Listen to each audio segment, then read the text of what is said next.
يلا يا شباب نستعملها كده مع بعض. بسم الله الرحمن الرحيم. هناخد النهارده ضرب الحدود الجبريه واسم الحدود الجبريه. اول حاجه ضرب الحدود الجبريه مهم جدا. يعني ايه يا مستر حد ويعني ايه مقدار؟ قلنا قبل كده الحد حاجه واحده، انما المقدار بيتكون من حدين او اكثر، يبقى ما بينهم علامه جمع وايه وطرح، حاجه زائد حاجه او حاجه ناقص حاجه. اتفقنا؟ يبقى هنضرب النهارده حد في حد، فتركز وتفهم عشان الحصه الجايه بعد كده هنضرب ايه؟ هنضرب حد في مقدار، وهنضرب بعد كده مقدار في مقدار، فنبقى فاهمين الكلام ده كويس. اتفقنا؟ هنبدا يلا نحلها كده مع بعض في الاول. يا مستر اول ما باجي اضرب الحدود الجبريه في بعض، يعني انا اضرب حد في حد، بتعمل ايه يا مستر؟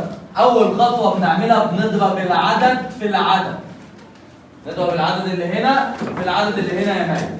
الناس اللي سرحانه هما الدقيقتين دول الشرح عشان تفهم اللي جاي بعد كده.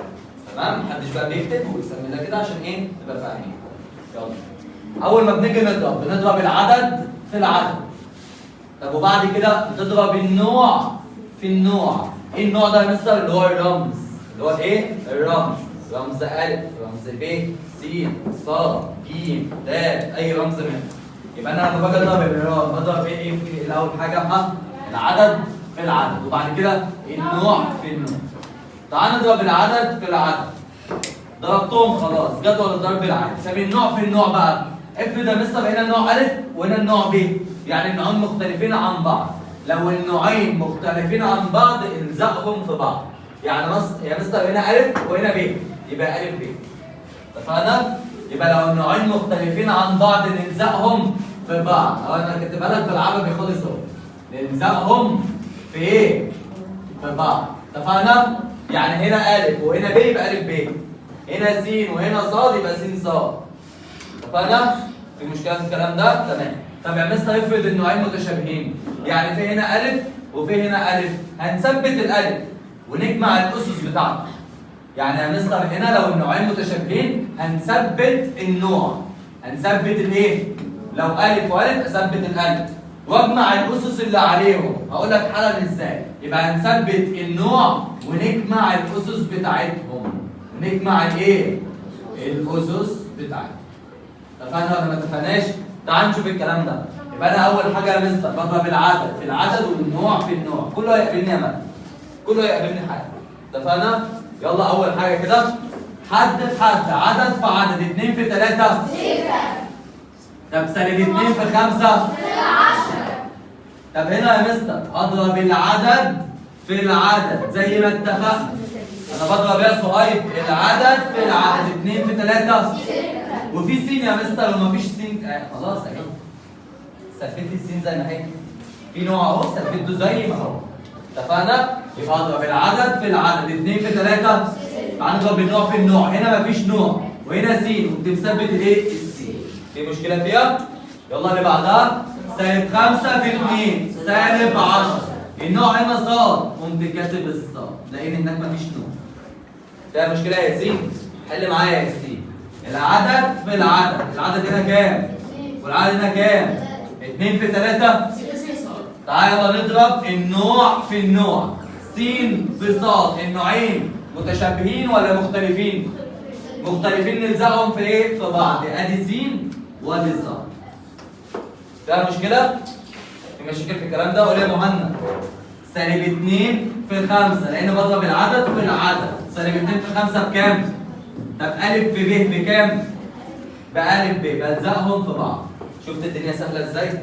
سهلة ولا صعبة؟ قول يا يوسف. بضرب حد في حد، بضرب ايه في ايه؟ 3 في 5. العدد في العدد، 3 في 5 بكام؟ 15. ألف أس 2 وألف أس 3. ثواني، مش النوعين مالهم؟ هنثبت النوع ونجمع الأسس. ونجمع الأسس، الأس ده كام؟ 2. والأس ده كام؟ 3. 2 زائد 3 كام؟ 5. قول يا مال. العدد في العدد، سالب 2 في سالب 4 بموجب 8 لأن سالب في سالب بموجب. سالب 2 في سالب 4 يتساوي، بص هنا على السبورة. سالب 2 في سالب 4 بكام؟ ب 8. ألف في ألف هثبت النوع. يلا هنا 4 وهنا 1 بس مش مش مكتوب، أي رمز بيبقى أس واحد بس مش مكتوب. 4 و1 يبقوا كام؟ 5. اتفقنا؟ وده تساوي العدد في العدد. 5 في 3 بكام؟ طب س في س. مين اللي عارف؟ س أس 2 ممتاز، عشان الأس هنا كام؟ 1 والأس هنا كام؟ 1 يبقى 1 و1 يبقوا كام؟ 2. اتفقنا؟ في مشكلة؟ يلا سؤال. هنضرب العدد في العدد، هنضرب 2 على 3 في 3 على 5 بالآلة الحاسبة. التلاتة هتروح مع التلاتة هيتبقى لي كام على كام؟ س أس 3. س أس 2 يبقى س أس 5. برافو عليك. سهل ولا صعب؟ قول يا محمد. يا ياسين معايا. أنا هنا هضرب حد فحد فحد، نفس الكلام. هنضرب العدد في العدد في العدد. 4 في -2 بسالب 8. سالب 8 في سالب 3 بموجب 24 بالآلة الحاسبة. اضرب بالآلة الحاسبة كده يا عم مهند. 4 في -2 في سالب 3 يساوي، طلع بكام؟ أهي.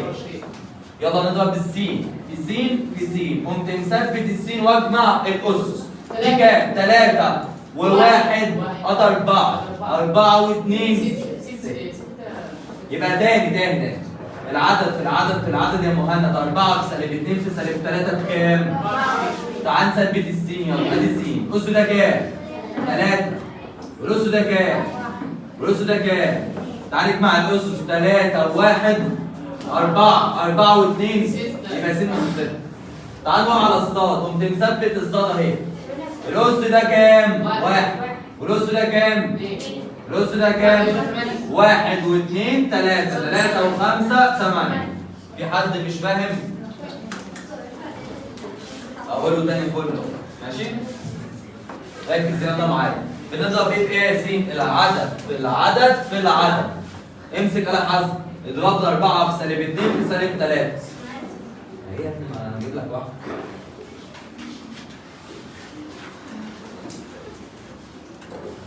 حد مش فاهم يركز اهو، احنا بنعيد الكلام ده. ماشي؟ اضرب العدد في العدد في العدد. صح يا عبده؟ 24. انت اللي بتجاوب اهو. س وس وس. قمت مثبت الايه؟ اجمع لي الاسس بتاعت السين كده. دي كام؟ وواحد يبقوا كام؟ 4 و2 يبقوا كام؟ يبقى س أس كام؟ يلا نثبت الستار. الأس ده كام؟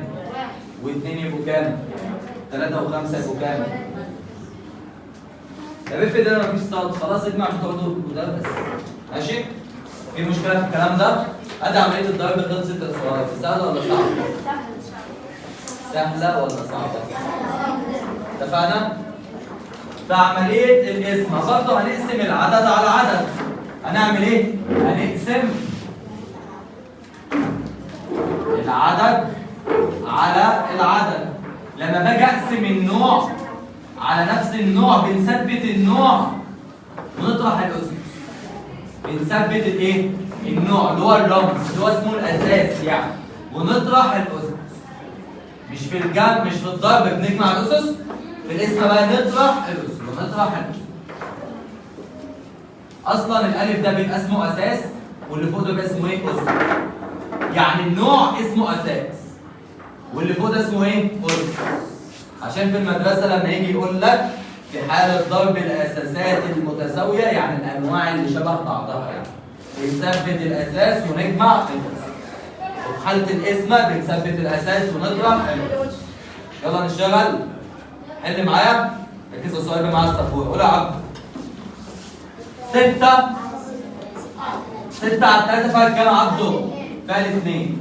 ألف أس 5 على ألف أس 2 قمت مثبت الألف. 5 ناقص 2 يديك كام؟ يلا يا صهيب. سالب 10 على 5 فيها كام؟ سالب 2 بالآلة الحاسبة. تعالى يلا نثبت الأساس ونطرح الأسس. أدي الألف أهو. 3 ناقص 1 يبقى لك كام يا ابني؟ تمام؟ وده ياسين. سالب 12 على 3 بالآلة الحاسبة فيها كام؟ طب يلا ألف أس 2 على ألف أس 2 قمت مثبت الأساس واطرح الأسس 2 ناقص 2 بكام؟ وأي حاجة أس صفر بكام؟ وسالب 4 في 1 بسالب 4 يبقى من الآخر كده أي حاجة أس صفر شيل. اتفقنا؟ ماشي هي كانت ألف أس صفر. واحدة نفهم بقى احنا لسه في 3 لسه في 3 هخليك تحل 4 خلاص. احنا في رقم 3 اهو يا فريق. واحدة كده. سالب 4 سالب 12 على 3 كام؟ ألف أس 2 على ألف أس 2 مش احنا بنثبت الأساس وبنطرح الأسس؟ 2 ناقص 2 يبقى بصفر. ألف أس صفر بكام؟ أي حاجة أس صفر بكام؟ يبقى سالب 4 في 1 اللي هي برضه بكام؟ يبقى سالب 4 زي ما هي. يبقى أي حاجة أس صفر بواحد مش هكتبها بقى. يا بنتي أي حاجة أس صفر كلها على بعض بواحد. ألف أس صفر كله على بعضه بواحد. والواحد مش هكتبه سالب 4 في 1 ملوش لازمة. اتفقنا؟ يبقى أنا من الآخر كده وأنا بحل يا ملك ثواني. يبقى سالب 12 على 3 فيها كام؟ ألف أس 2 على ألف أس 2 بيروحوا مع بعض فيها الواحد. لأن حاجة على نفسها فيها كام؟ والواحد مش هكتبه. أنا لو كانت الدنيا فاضية لازم أكتبه. إنما في حاجة مكتوبة مش هكتب الواحد. اتفقنا؟ يبقى سالب 12 على 3 فهي سالب 4 ألف أس 2 على ألف أس 2 فهي الواحد ومش هكتبه. وصلت؟ قولي يا ملك عايز سالب إيه؟ مفيش مشكلة. بصي أزود لك إيه رقم كام؟ 8.